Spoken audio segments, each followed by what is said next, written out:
Well, listen, guys, we can't get any better than this. You know, we're sitting here with Mary Pierce, former top 3 on the WTA Tour, French Open champion in 2000, finalist in 2003 and 1994, right? Yeah, 94 is my first French Open final, and my last one was 05. Great. I mean, if you guys want, you know, knowledge and, you know, real accomplishments in this game, this is a person to talk to. So we're going to go right ahead and ask her a couple of questions, you know. So what do you think, how do you think the game has improved over the last 15 years? When you played, obviously, you know, women played a certain way. Today they play maybe different, maybe the same. What's your take on this? Yeah.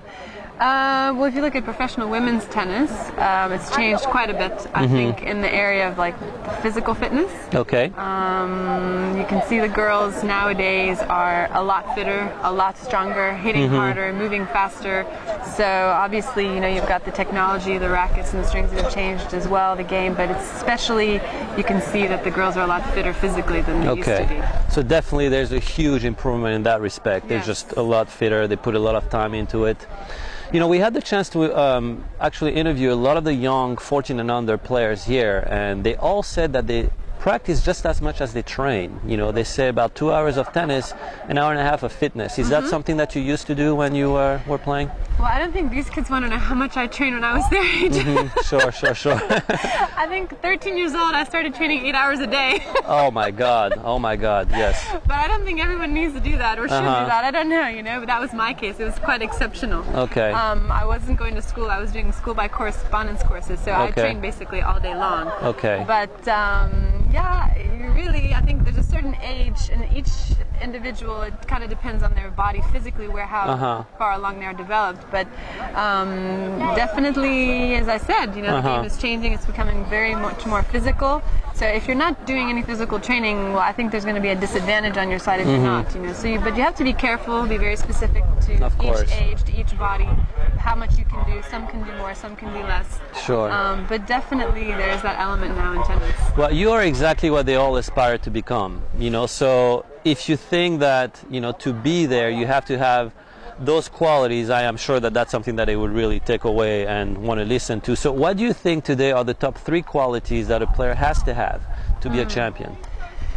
Wow, there's a few. I'll try to keep them down to 3, but go right ahead. well, I think one, there needs to be the desire. Desire, okay. You need. I see. You know, you need to play with your heart. Okay. You know, and I watch the great champions playing today. I mean, they're loving it, and there's something deep inside of them that's driving them to so just definitely a big passion for the game. To play. Okay. You have to have that desire. Obviously, I want to say talent. But as well, hard work. Because if you have the talent and you don't work hard, you won't make it. Okay. But I have seen players that aren't very talented, but they work very hard and they've made it. Wow, that's great. So I think there's that discipline, and the hard work, the determination, and I think that's a good mix already. That's very good. That's very good. You know, and. Do you feel that the game has evolved other than the physical fitness in terms of the choices, strategic choices that they make? Do they go to the net more than they used to or less than they used to? Yeah, I think there's one other thing I wanted to add. Okay, go for it. 3 things, On number 3, I think is the mental. The mental toughness. Because I've noticed that you get in tennis towards the end and you get to the top. You've got all these, there's many players that can play great tennis. Okay. But if you don't have it mentally, well, you definitely won't make it as well. Yeah, so good luck with that. Mentally is most of the game. At the end of the day in tennis, you need to be very strong, very tough mentally as well. Okay, so you know, you obviously have spent a lot of time in the United States, so you sort of know how the program works there. You know that it's such a big country and it's such a big organization that players tend to play there exclusively. Do you think it's important to be exposed to international tennis? Yeah, for sure. Okay.